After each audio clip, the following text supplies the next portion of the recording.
Good morning and welcome to the show. My name is Koi. Now, although not everyone can cook and come up with delicious meals instantly, it is undeniable that cooking is one of the basic skills an individual requires to survive in the world. Now, it's relatively easy to cook a simple meal. It may not taste that great at first, but if you have the time and the interest, I'm sure with a little effort, you would be able to cook wonderful, appetizing meals in no time. Now, we've seen the amazing chefs prepare vegetarian meals at Chapati, and Chef Spencer showed us how we can prepare an appealing and delicious meal for our loved ones who are ill.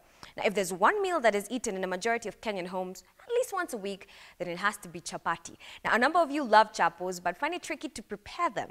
Today's your lucky day because Sarah and Dirangu makes it look so easy in our mid-morning lifestyle feature that's coming up next.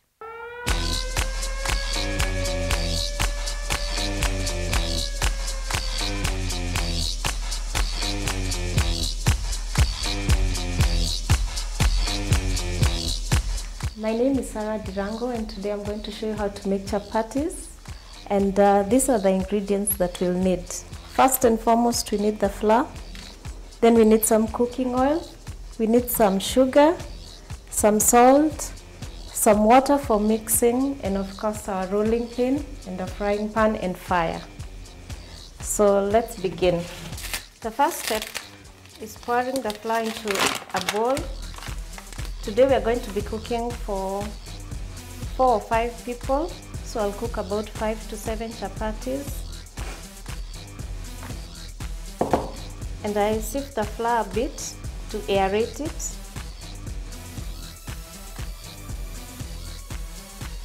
And then I add a big pinch of salt and another one. I mix them up again so that the salt can go everywhere. And when I do my chapatis, I like adding a bit of sugar because it brings out the sweetness in the chapati. So you can add 2 pinches of sugar, not a lot. Someone should just taste the sugar but not exactly feel it. It should just be a little bit. Mix it up until the sugar and the salt is well mixed in.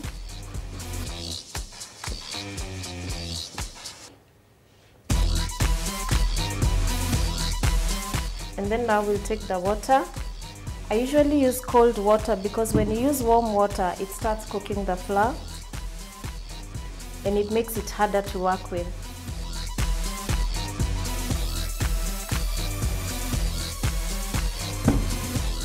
It shouldn't be too dry, neither should it be too wet. Mix it all up.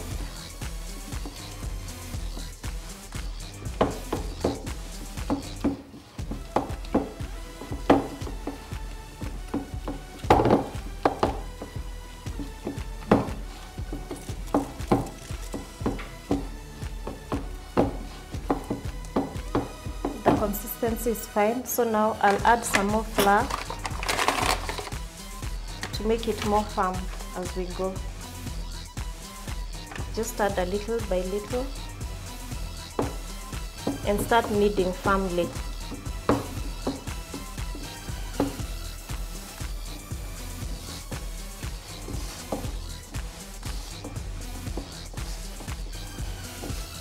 When the flour is incorporated, add some more, taking care not to add too much at a go. Continue kneading.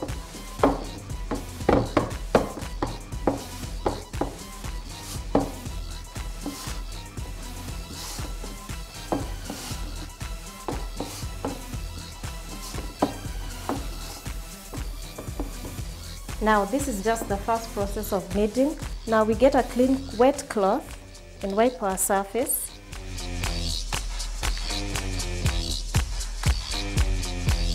We need a bit of room so that we can knead properly.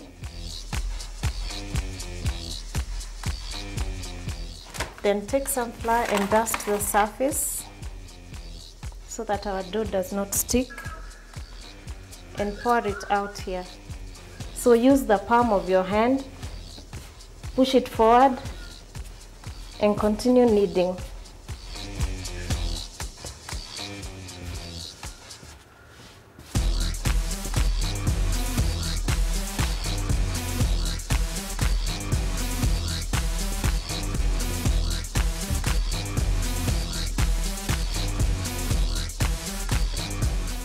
You should knead it until it has a firm consistency. It shouldn't be sticky, neither should it be too hard.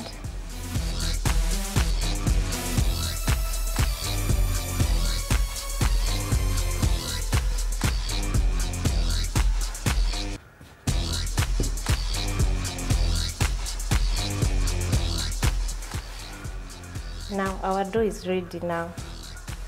So you take your rolling pin and we start rolling it out. We want to roll it out until it gets thinner and thinner. If you need more flour, dust the surface so that it doesn't stick.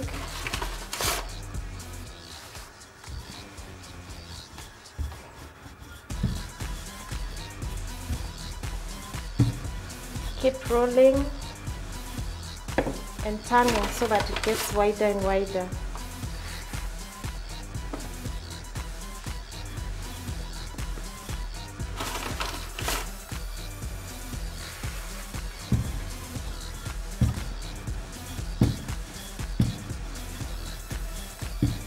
At this point, I'm going to add some oil onto our dough.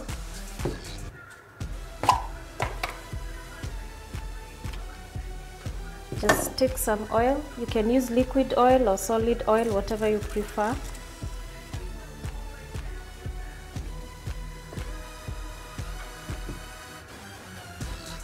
And also, if you do not need to use any oil, you can skip this stage. It's okay.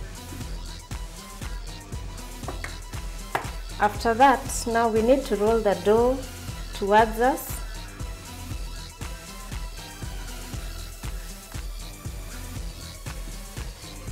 Straighten it out, and then now we are going to cut our individual pieces. As I said, we are going to cook for 5 to 7 people, so we'll cut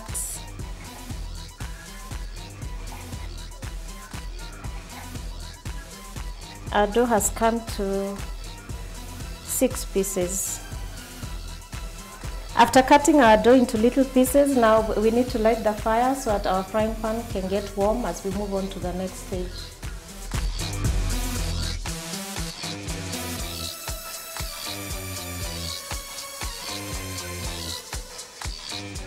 As our pan is getting hot, we take an individual piece of dough, flatten it out between your hands, then we dust it. Begin to roll it out.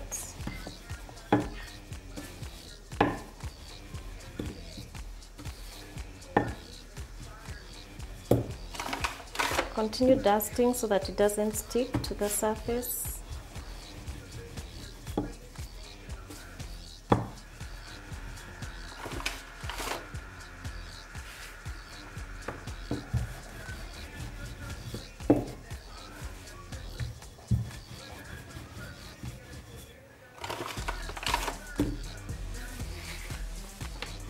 Spread it out until it's not too thin, neither is it too thick.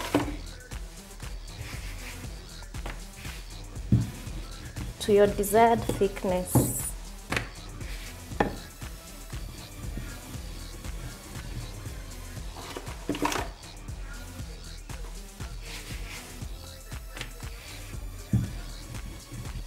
Now our first piece is ready to go to the pan. And we'll just transfer it with our hand onto the frying pan.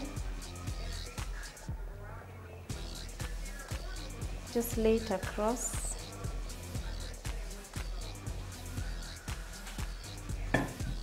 As the first piece is cooking, we go on with our second piece. Repeat the process again.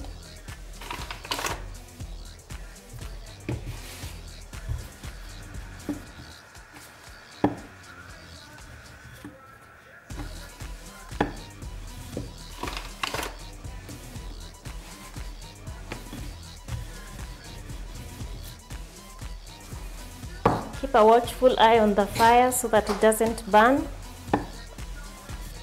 So now we can check on our first piece, see how it's cooking.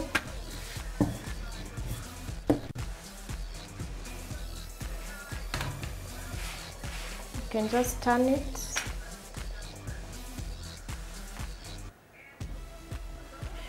And add some oil on the upper side as the lower side cooks.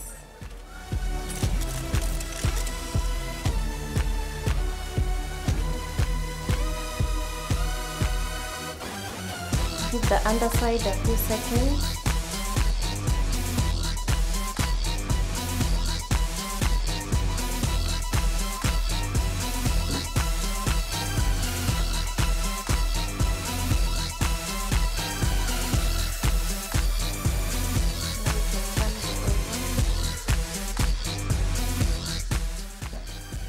Keep adjusting the fire so that it's not too hot.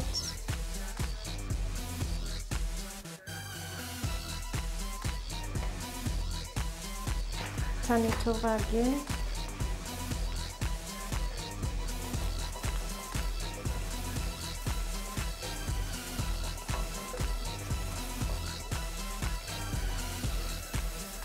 Give it a few seconds.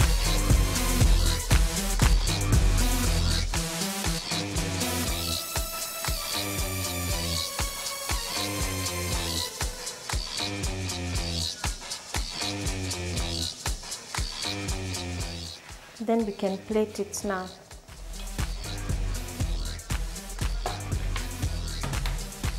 After doing that, I'll take my second piece and repeat the process once again.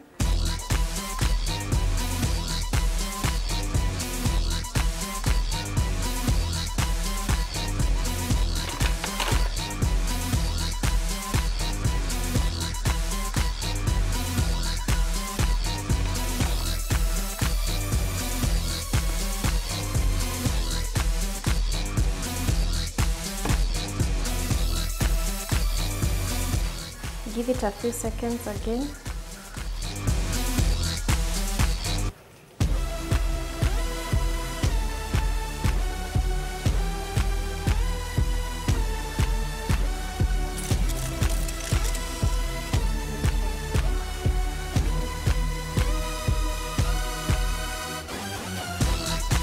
To preserve the warmness of the chapatis, we can flip them around so that the heat goes through all of them. Then we turn off our fire.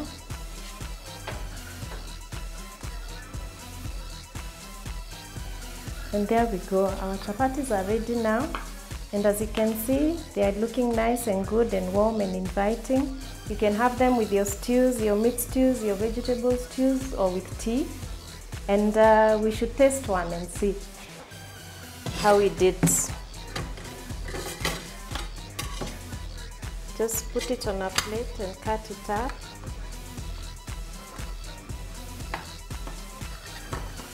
It's very soft, as you can see.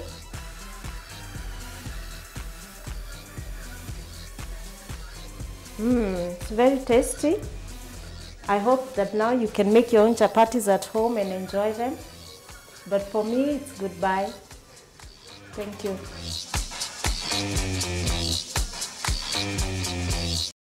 A majority of people have a story about an ex. Now, whether it's a year-long stalker tale that landed both of you in the hospital or a newfound friendship that grew stronger, dealing with exes can not only affect your past relationships with them, but it can also affect your current and future relationships. So how do you handle an ex who seems to be interfering with your present relationship? We find out up next on Ties That Bind with Victor and Sarah Kabutha.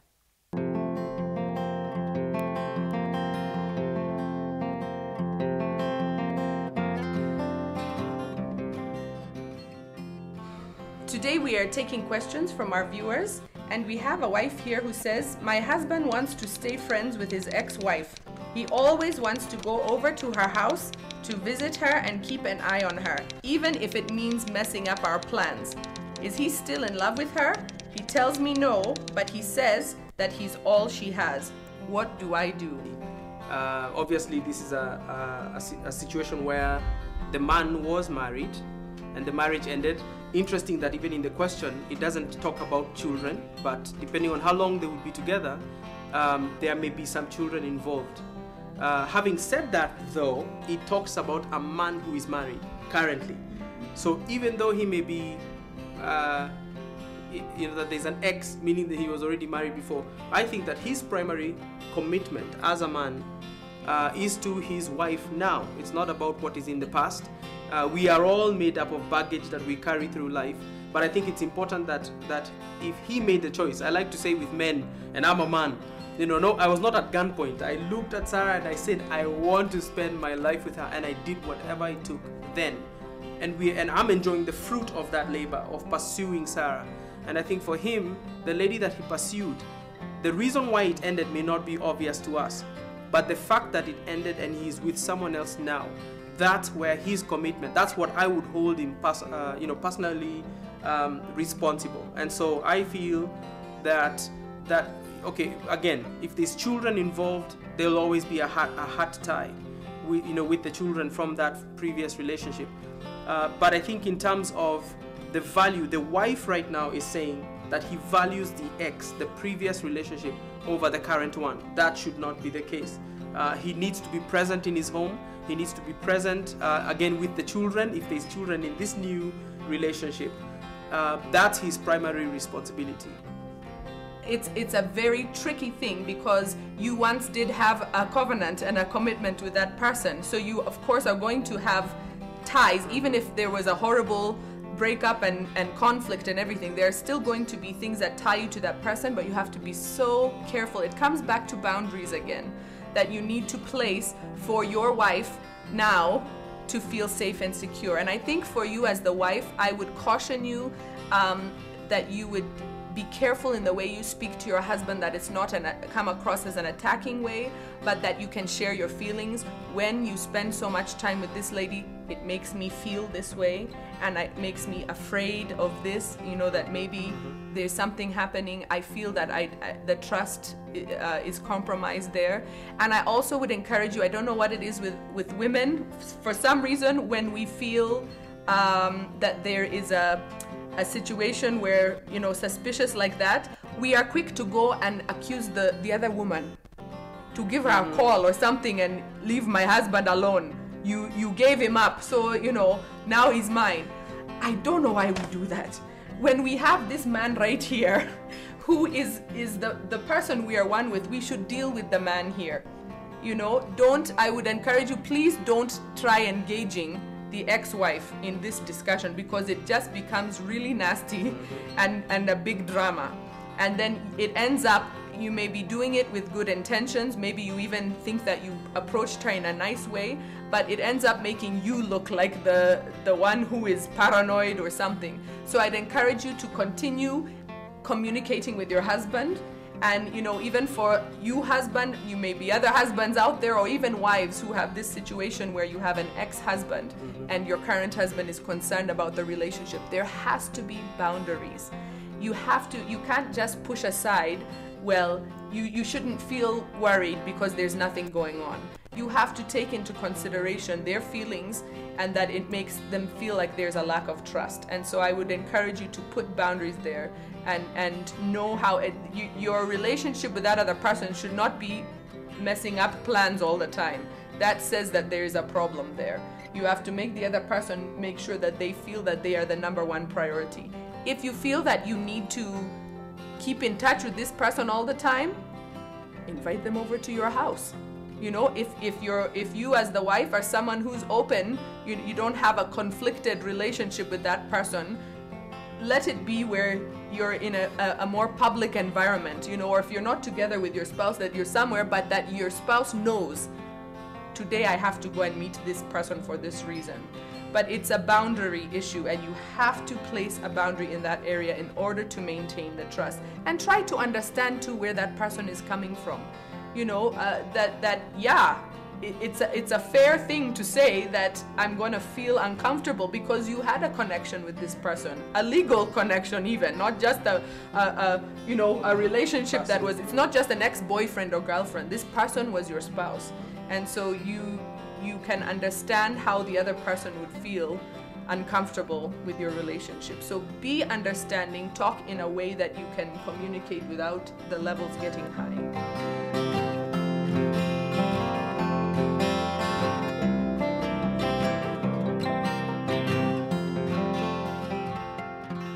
For a start, you don't need to be able to cook complex and impressive dishes that take up a lot of preparation time. All you need to start with is simple steps with easy dishes. Now, you might not get it right the first time round, but with practice and determination towards a healthier and different lifestyle, I'm sure that you'll get it in no time. Let me know if you succeed to make chapatis after that lesson from Saran Durango. Keep me updated on Midmorning at standupmedia.co.ke, or better yet, go to our Facebook page, Ktn Midmorning, like it and drop in a comment. We would love to hear from you. That's all we have for you today. Enjoy the rest of your day.